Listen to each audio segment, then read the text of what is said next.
We are good to get started. Hopefully I'm spotlighted on your videos.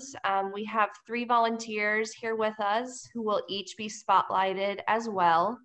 If anyone has any technical difficulty problems that come up, we can use the chat to address those. Our first class went very smoothly, so hoping this one goes the same. So everybody's here for cooking for 1 or 2, and we're so glad that you're able to join us. My name is Lainey Allen. I'm the Family and Consumer Sciences Program Coordinator here at Johnson County Extension. If you haven't been on one of our Zooms before, we just ask that you have lots of patience and grace with us, as there can be technical difficulties. And if that does happen, we have some people on standby to help us get through. We will have time for questions throughout the video. And if you feel comfortable, you can use the group chat for that. And our 3 videos, or our 3 presenters, will be demoing from the booklet that you received with your kit. And you also received that kit with various produce and products from the recipes. So once again, we're glad that you guys are all here. I think that's everything from my end, and we're going to hand it over to Denise to start us off. Hi everybody, glad you could join us. So today we're doing cooking for 1 or 2, and we realize that sometimes if you're cooking a meal for 1 person or 2, sometimes it kind of just takes a lot of time, a lot of ingredients. If you cook the full meal, you feel like you need to eat that for the rest of the week because there's so much. So today we've got a couple different recipes that we are going to demo for you that can maybe are quick or easy, or can be broken down into different components and used in different ways. So I'm going to start today demoing the Veggie Quiche muffins, and that is on page 16 of your booklet, I believe, if you wanted to follow along with that.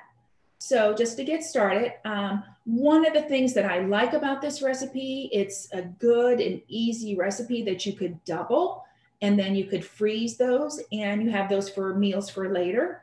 And it's their individual servings, because we are going to make those in a muffin pan. So like I said, they're individual servings, and it's just so such a variety, versatile, and because the ingredients that are listed can be interchanged very easily with many other things that you may like, or if you have on hand. So the first thing, we would get our oven started and chop up our vegetables. So for our vegetables in our recipe today, we went with a half an onion, a handful of spinach, and some peppers. In your bag, we have just a various amount of different colored peppers, but once again, it's versatile. So if you say don't like peppers, don't use peppers.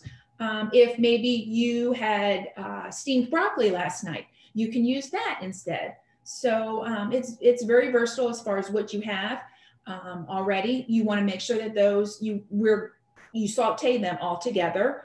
So you want those cooked, and then maybe use little pieces. Say if you had cooked another meal and you had a piece of, say, an onion left over, you could use that up. So it's good to use little pieces of stuff, or maybe things that are getting ready to go bad. Another idea is like a stir fry, that you can use up those little pieces of vegetables and meat. On this, it is a veggie quiche muffin, but you could easily add proteins to it. Just make sure that they're cooked, whether you wanted to add some ham or chicken, or, you know, the varieties are just endless of whatever you have or like. So I have already added my eggs and my milk and my cheese and my seasonings in here. So as far as that, also with seasonings, don't forget about herbs, fresh herbs, dried herbs. They really add aroma. We smell before we even get to eat it. So they add a great aroma and flavor and even color, because we eat with our eyes too. So don't forget about herbs. We don't have those necessarily listed on our recipe, but you could add rosemary or dill or chives or basil. If you're using if you have a recipe and you are using fresh herbs compared to dry herbs, depending on what your recipe says. So if you 1 tablespoon of fresh herbs equals 1 teaspoon of dry herbs. The dry herbs are much more concentrated, so you want to use less than what is than you would on the fresh herbs. So moving along, we are going to, like I said, I've already added my eggs and my cheese and my milk and my seasonings into my container here, and I can whisk those together. And then we're going to spray our muffin tin. So on the recipe, it says to spray your muffin tin, which you can use just spray, cooking spray. I also kind of did a little experiment as far as the paper cupcake liners. And I have some of these silicone cupcake liners. And I also used butter. I just used butter as opposed to, which of course, adding the butter and the cooking spray will change your nutritional ingredient values for those. So if you need to be very conscious of those, be aware of that idea. Really all 4 of those options worked well in my muffin pan as far as, I'm sorry, 3 of those worked well in my pan as far as not sticking. I would not recommend using the paper cupcake liners. Too much, I think too much of the product ended up sticking to that. So I think your other 3 options would be better. So once again, we've whisked our stuff up, and then I had already for time chopped my vegetables and sauteed those. So like I said, you want your vegetables to be cooked, and then we're just going to add those in here.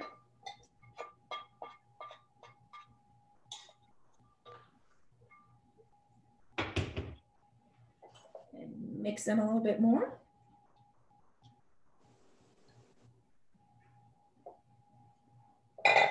And then on cheese, on our recipe, it has listed mozzarella cheese, which is a great option because it has a good melty, creamy texture to it. But once again, you could use any type of cheese in this recipe too. So spray a couple more here. So I've got all my ingredients in here and all whisked up together. And then I'm just going to pour it into my muffin tins. And it should fill up about 6 of your muffin tins. They're going to be about 3/4 of the way full. And then at that point, we're just going to add those into our oven and bake them for about 15 to 20 minutes, depending on how your oven works. You can always temperature check it. You need eggs to come up to 160 degrees to be food safe. So once they get up to there, they are done. You can pull those out.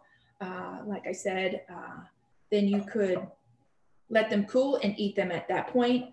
If you doubled it, obviously it would make the whole pan. If it's just one person, you've got a lot left over. So you could always freeze these, which is another great option for this, which is one of the things I like about it.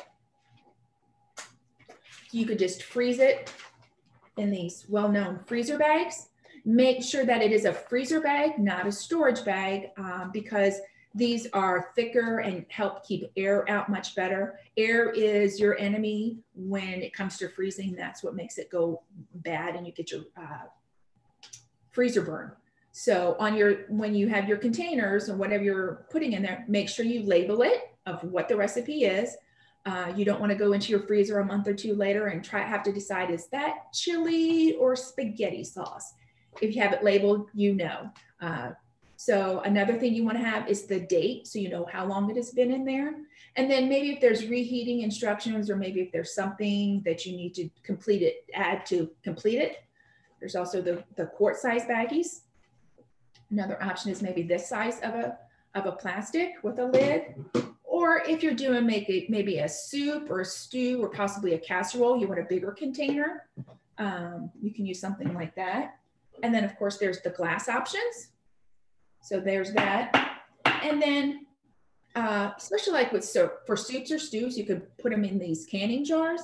If you do decide to do that, you want to make sure it's only the wide mouth. The regular mouth ones do not freeze well. you will probably break your jar because it will expand.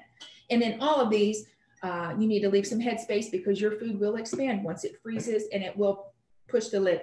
Typically, when I freeze, I would take these out of the pan and I would put them on maybe a plate or a cookie sheet, let them cool in the refrigerator, and then I would transfer them. I would leave them on that sheet or plate, cookie sheet or plate, and put them in the freezer to freeze that way. And then that way they're not going to stick together when you do freeze them. Another option for some labels, of course, there's the old permanent marker that works well, or some of this masking tape, or you can buy labels at the store. So any of those work well, just as long as you know that's what's going to happen, is that it will expand. So I did have a little plate here of our finished product. And look how colorful. I would serve these. I've got 2 on there, and I have some avocado, maybe with some salsa. And the other thing, quiche isn't just for breakfast. Many people just think eggs. You can have that for lunch. You could serve it with a salad or maybe with some fruit, which makes a good lunch, or even dinner. So many options depending on what you add to it. Oh, another thing on labeling, you can maybe, if you have different options of what you have in your quiche, you could write on there what you have in that. So that's just another option. So I think that's everything that I have. Does anybody have any questions? Thank you, Denise. We did have one that came in the chat. If you are freezing the quiche, what's the best way that you found to reheat them? That's a great question. I kind of forgot about that. I would take those out of the freezer the night before and frost it in my refrigerator on a plate or whatever. And then I would probably just microwave it for, once again, depending on your microwave, 30 seconds to maybe a minute, just until it's reheated, because it is all cooked already. So basically, until it's heated to the temperature that you would like it to be, would really be the answer for that. Is that it, Lainey? I'm muted. I believe so. We did have a question on what temperature to cook at. I believe that's in the recipe. It is in the recipe, but it's you cook them at 350 degrees for about 15 to 20 minutes. But yes, 350 degrees.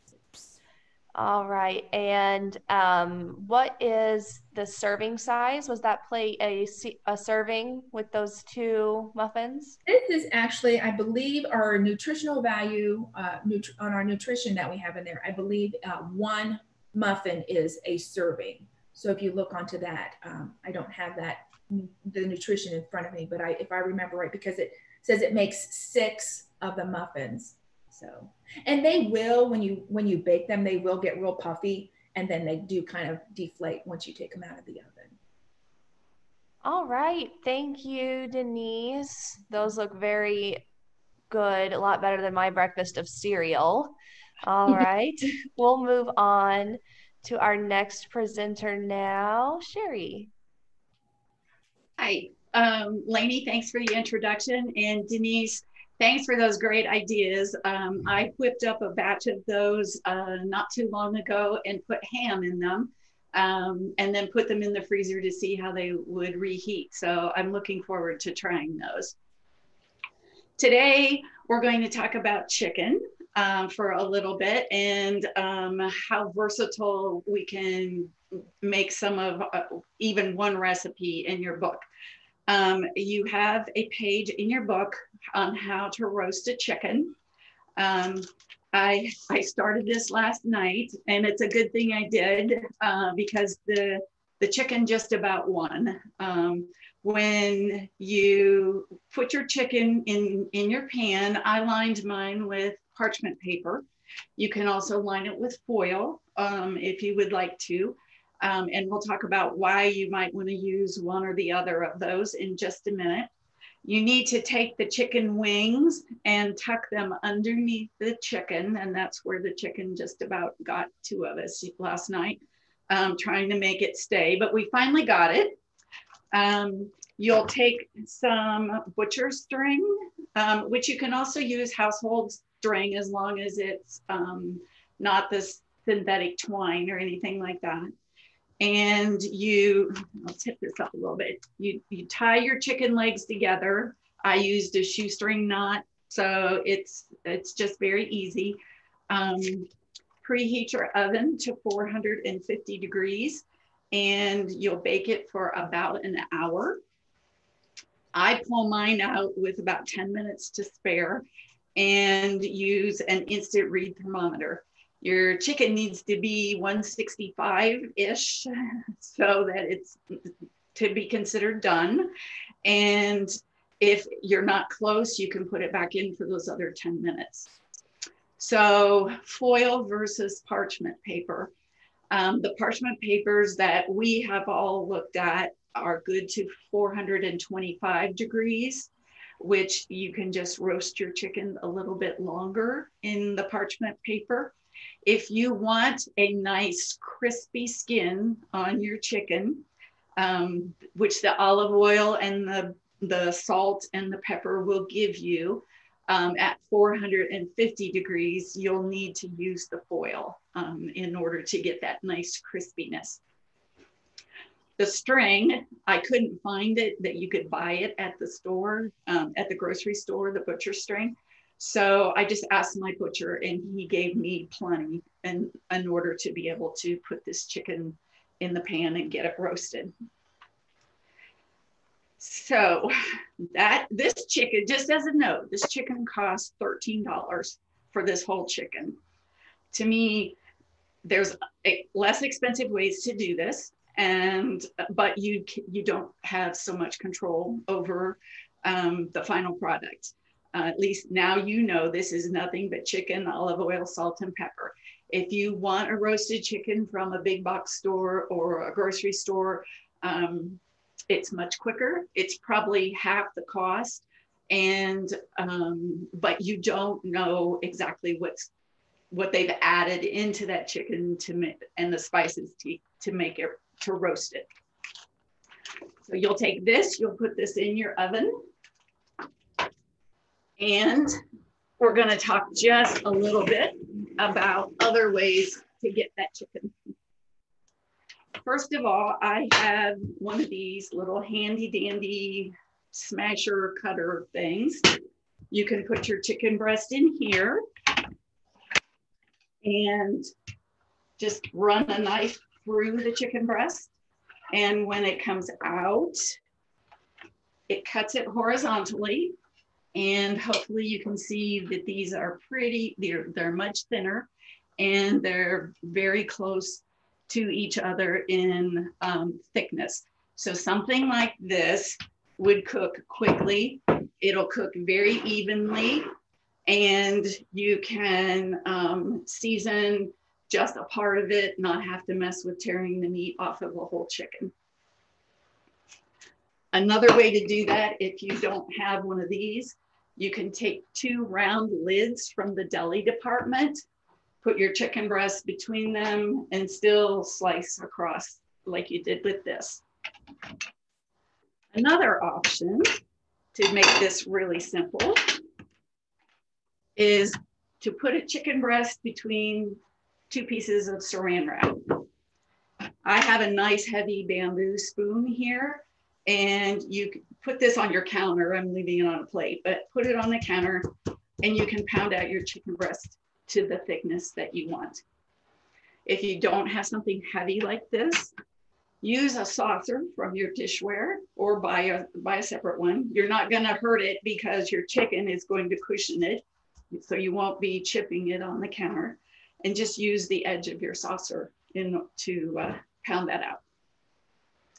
And I roasted these last night after I sliced them in half.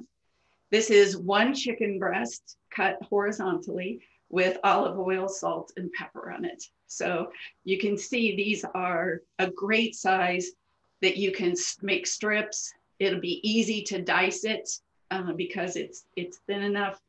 You can use these a lot of different ways. So Lainey, before I move on to the pot pies, do we have any questions about roasting the chicken? We do. We had a question about the making the chicken crispy? Is it the foil lining that makes it crispier? Oh, that's a great question. No, it's not the foil lining. It's the olive oil. But I can't, and the heat, the olive oil and the higher heat make it crispy. So with foil, you can use the full 450 degrees of temperature. But if you use parchment paper, you do 425, and that's all the higher you can go. So you need to leave it in longer, and your chicken may not be quite so crispy. Great question. Yeah. And does it matter where in the oven you place it, top, bottom, or middle? I do the middle. That way it gets heat all the way around it. And you've put olive oil on the bottom of your chicken too. So you want to make sure that there's plenty of heat underneath.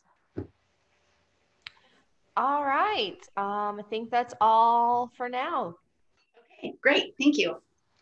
Okay, so we are going to make the pot pies that are in the pot pie bundles that are in your book today.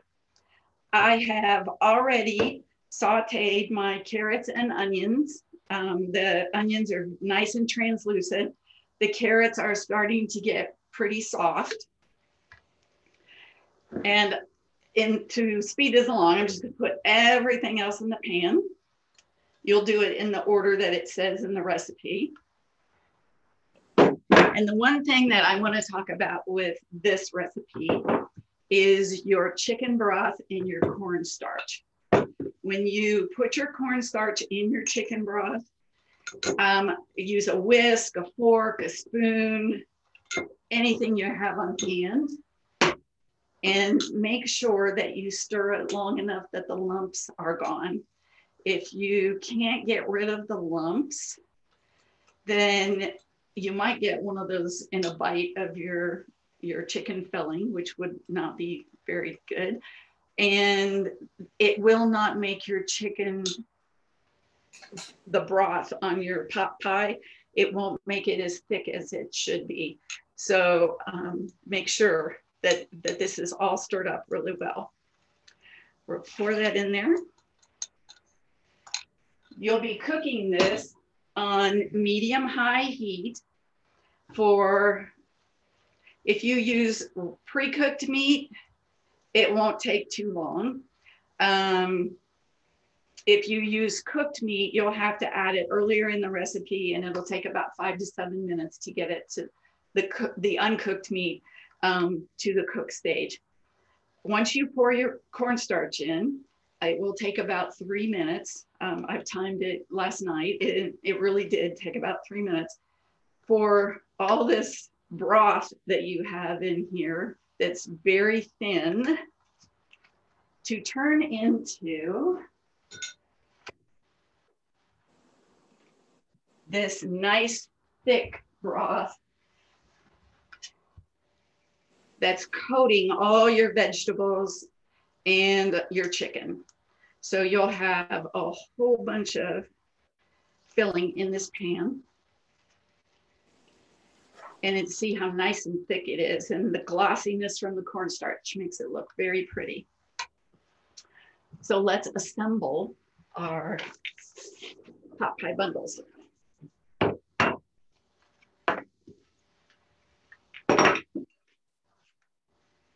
We're using egg roll wrappers today. A couple notes on egg roll wrappers. They come about 15 to a container, and it says right on the package that they only last about 2 days. So if you want another way to get rid of the rest of your egg roll wrappers, I brush mine with olive oil, sprinkle a little bit of sea salt or kosher salt on them, cut them into quarters, and bake them for just a few minutes at about 375. Then they're good for using as dips. You can crumble them up and use them on top of soup or salad. Oh, excuse me. So that will help you not be wasteful with your egg roll wrappers. If you don't use them all at once, You can store them in the refrigerator with a damp paper towel wrapped around the open end and plastic wrap around the entire package, and that will help keep them from drying out. So I'll take my damp paper towels off here. And one note, when you're trying to put these in your cupcake pans, which I've used Silpat because they come out so, or the silicone because they come out very nice. I also have this problem when I'm using silicone, so I always bake on a cookie sheet. When you are putting them in, if you have any fingernails at all, you will probably make a little tear in the bottom of them if you try to work them in. So I've taken mine, pulled them up into like a little hobo bundle and just drop it right in the hole and then open up the package. And that will give you four nice little bundles here. And your pot pie filling, 1 serving equals 1/4 cup. So we're gonna put a serving into each of these little bundles. And I have to say, it's kind of a skimpy 1/4 cup. I made this for us last night for dinner. And by the time I filled 6 of them, there wasn't all that much filling left. So if you would like less filling in there, you can do that. Once you have your filling in there, we'll sprinkle a little bit of the Parmesan cheese. You can use grated Parmesan, shredded Parmesan, no cheese, any cheese that your family likes. So to close these up, I just kind of fold the edges over, and the steam needs to escape, so you don't have to do it even tightly. I like the rustic look of having lots of bumps on them, lots of different layers of the dough, and it looks very pretty when it's done baking. You'll take the last half tablespoon of oil that you had, brush it on the top. Your oven needs to be preheated to 350 degrees, and you can put these in your oven for 12 to 15 minutes.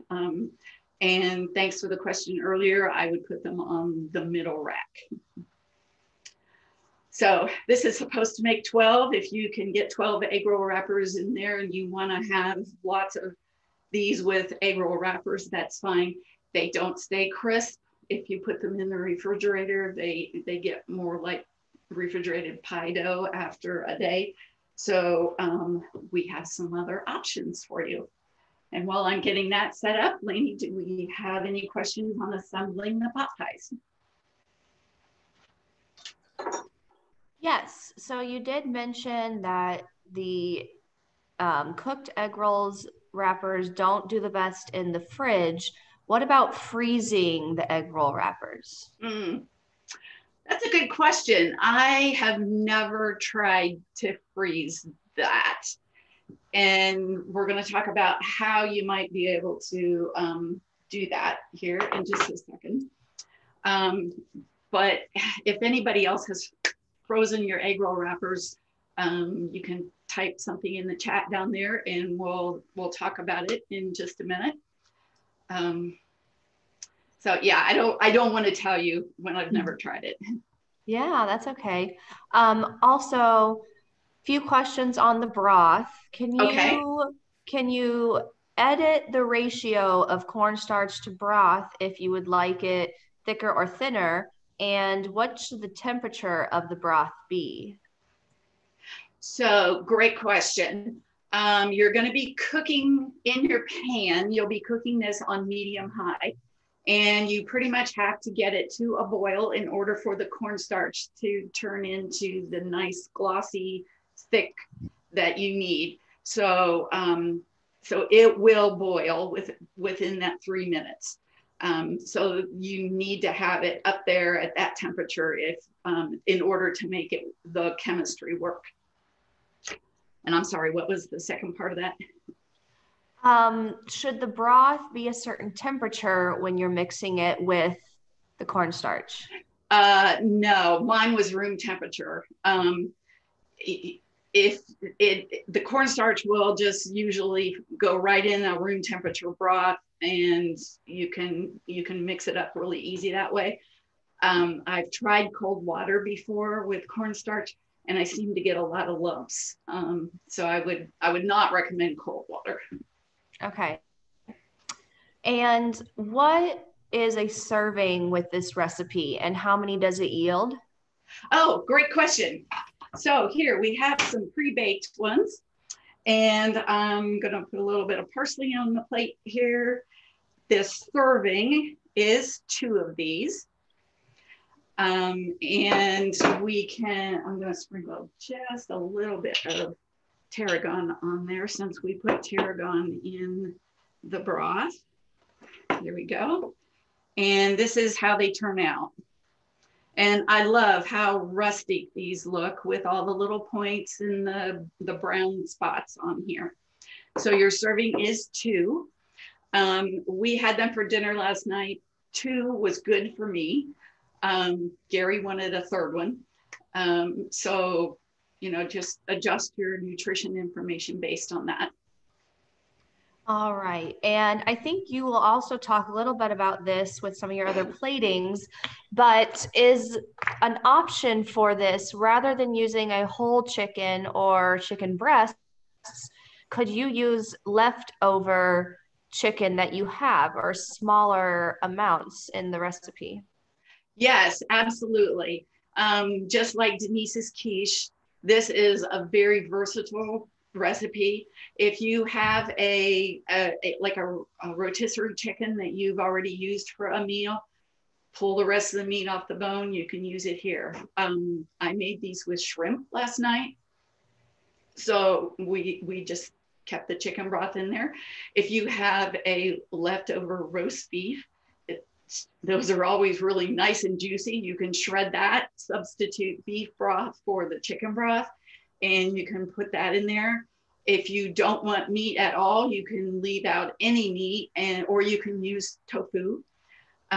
So however much meat you want to put in, I only use 6 ounces of shrimp and just chop them up smaller.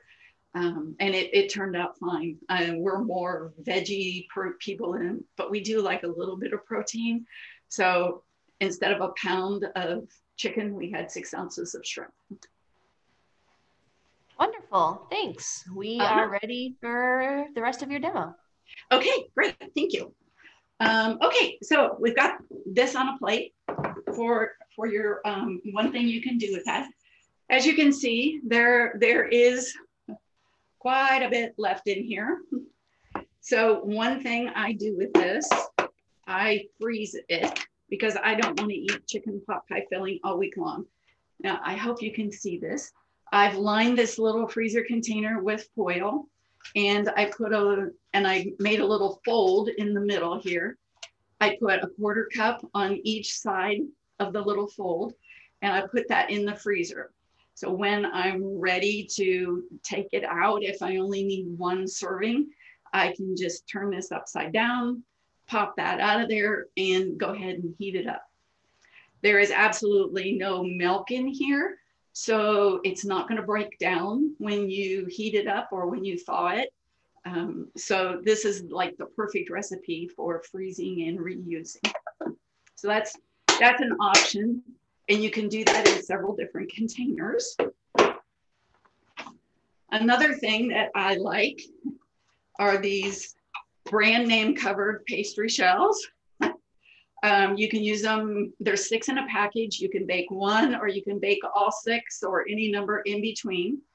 The real key is, as soon as they come out of the oven, you have to pull off the little center top so that the steam escapes. It keeps the pastry shell crispy on the outside and nice and flaky on the inside. So I'm going to put a scoop in there. And we'll put a little bit of basil on that, as a garnish. Tuck a basil leaf in here. And then we'll put the lid on, kind of like a jaunty little hat. And there's another nice little pot pie for you in a different kind of fancy container. I've also taken a baked potato, sliced it open and fluffed the inside of it. There's no potato in here, so you are not getting double potato. And you can control this by using like half a baked potato or, you know, whatever you want for your potato. Put a little garnish on there, and I'm going to stick some rosemary on the top of this. And we have a beautiful little baked potato that you can eat. I've also taken a biscuit. You can use 1 or 2 halves of a biscuit and have an open face pot pie.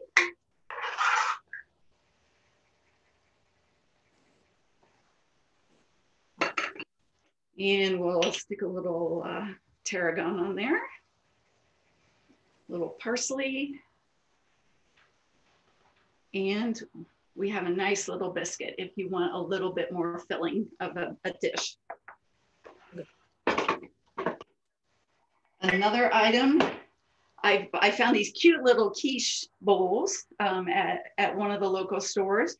So I put filling in here. I topped it with cheese and got some of the, let me show you, extra crispy tater tot coins. They're already pre-seasoned, and I put a few on the top. You can put as many as you want, and that way you can control your carbohydrates much better.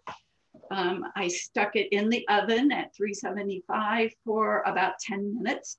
Your filling was already hot. We just needed to have it in there long enough that the tater tots got nice and golden brown. And I'm going to stick a little bit of rosemary on the top of that. And a little parsley in the corner. And there you go. Our last option is soup. Now, this is a little thick for soup, but most of the time when you buy a can of chicken broth or beef broth, you're using 8 ounces out of probably a 12-ounce can. So you can pour some of that remaining 4 ounces in here when it's on the stove and mix this around, and it will make a nice thinned out version that you can use as soup. So put a little bit in your cup. Put some dill on the top or whatever herb you like. Pair it with a nice crusty bread that you have. Any of these can be served with fruit, fresh fruit, a green salad, anything like that. But as long as you mix up your herbs and keep your garnishes looking nice, everything is a perfect way to have a quick meal for 2. If you have company coming over, it's a great way to throw something together if you've got this already in your freezer. So hopefully one of these looks appealing to you and you'll give it a try. So Lainey, do we have questions? I'll see if any more come in. We have lots of excitement about your different plating options. Oh, good, good. So if you feel like taking a picture, you can send that to me and I'll show it to everyone later if you want. Absolutely.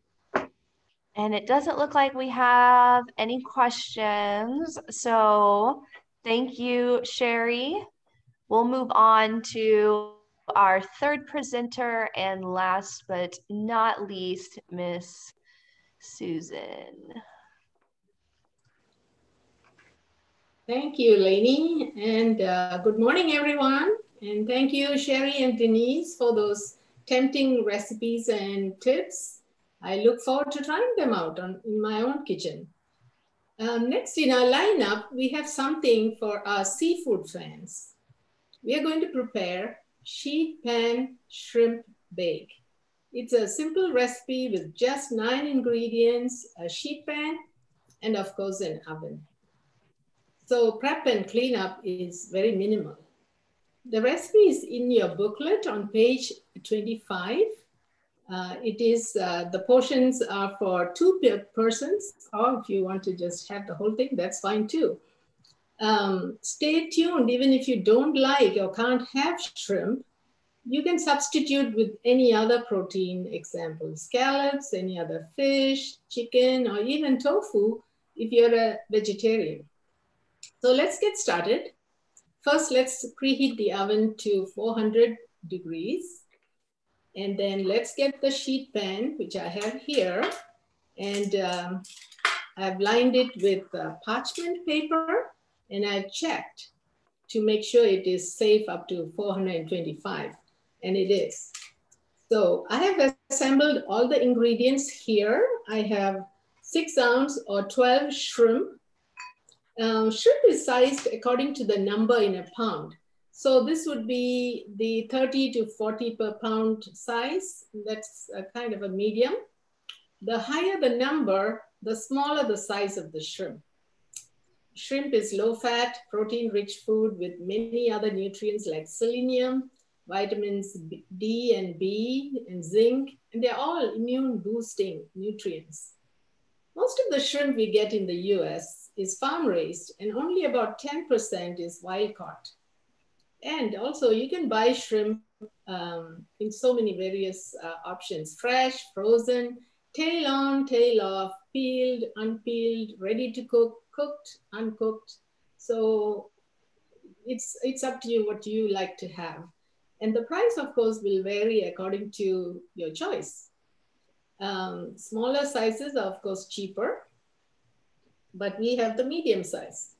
The chicken sausage in the recipe provides the fat and also the salt and adds flavor in the recipe. You may have noticed that there are no added oils or salt in this recipe. So this ingredient provides the fat to carry the flavor and also some saltiness. Here we have 1 cup of cherry tomatoes, and I've cut it into halves. It provides not only a burst of flavor and color, but also some important nutrients like vitamin C and lycopene. And here we have a 1/2 cup of corn.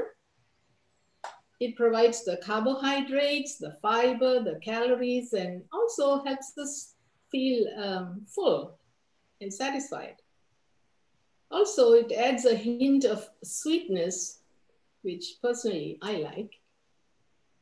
Corn also has several health benefits. It also contains valuable B vitamins and some essential nutrients like zinc, minerals, like zinc, magnesium, copper, iron, and manganese, which are important to our overall health. This is our 3 cups of spinach. It's another powerhouse of nutrition. It has so many antioxidants, vitamins, and minerals. Even Popeye the Sailor Man in the cartoons, if you remember him, knew this and ate spinach when he needed some extra strength. So I have used the baby spinach leaves, so I did not chop them, but you can use any spinach. You can chop them if you like. The recipe calls for 1½ teaspoon of chopped garlic. I have used a microplane to grate my garlic. It gives me a finer product. And if you don't want to have the odor of the garlic on your hands, you can use the chopped garlic that you can buy from the store, already chopped and in a bottle, or you can use garlic powder. Any of those options are there.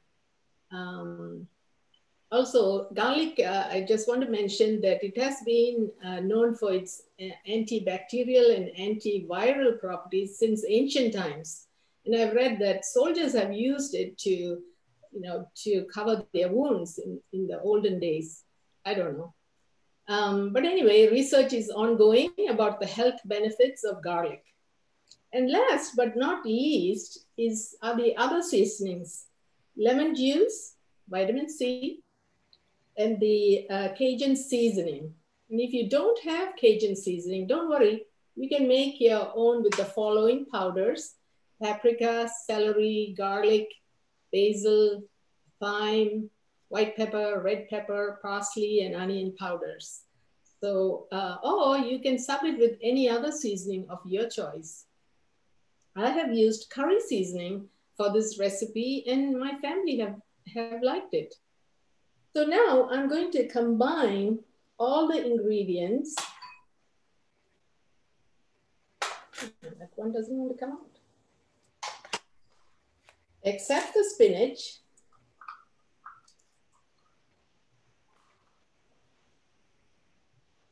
So,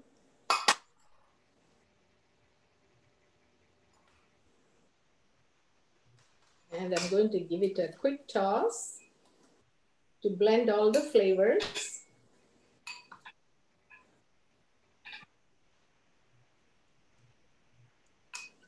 Now we're ready for the grand finale.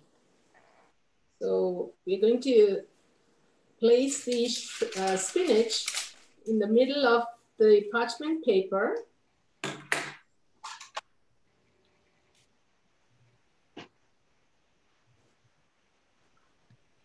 And we are going to cover it evenly with the mixture.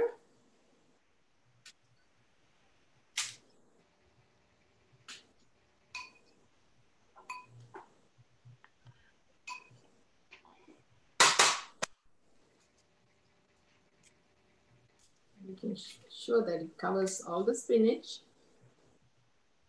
And see, it was quite simple, wasn't it? Very quick and easy. Not much prep at all. So now it's ready to go in the oven.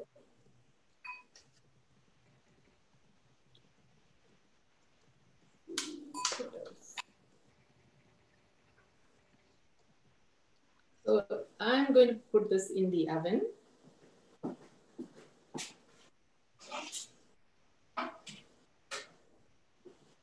And bake it for 12 minutes.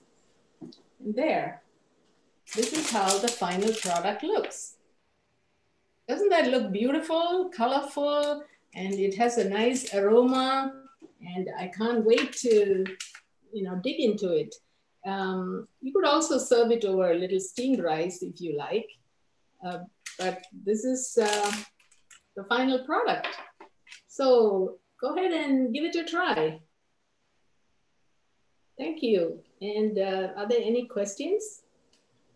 Oh, by the way, the nutrient profile is included on the recipe, and it is given for one portion, which is half of this recipe.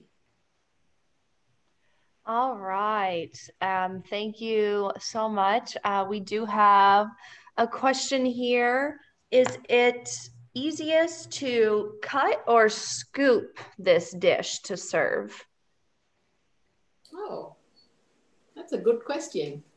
I think scoop would be easier because there's nothing to cut as such. I also mentioned, I forgot to mention that when the shrimp turns pink, you know that it is cooked. But you could also take the temperature if you wish with maybe an infrared thermometer. So scooping would be my answer. All right. And we have a couple people who are interested if you could scoop it to see how it comes out. Okay, sure.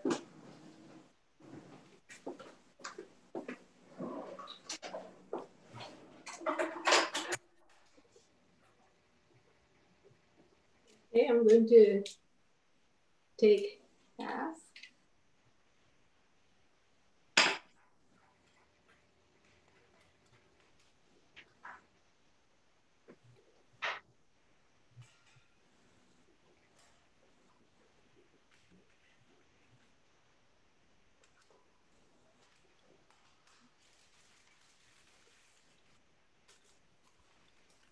kind of takes a tumble.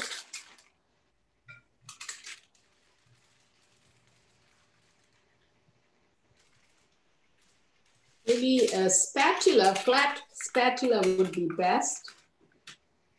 Probably don't have the best utensil here. There. How's that? That looks amazing. And you said you could serve it with a side of rice. Yes, on top whatever of rice. You feel here. Yes. Wonderful. Thank you so much. We have a lot of people who want to let the presenters know that you all did a wonderful job and everything looks very, very good. If there are any other questions, feel free and drop them in the chat now. If not, that will complete our cooking for 1 or 2. So just wait around for a couple of questions.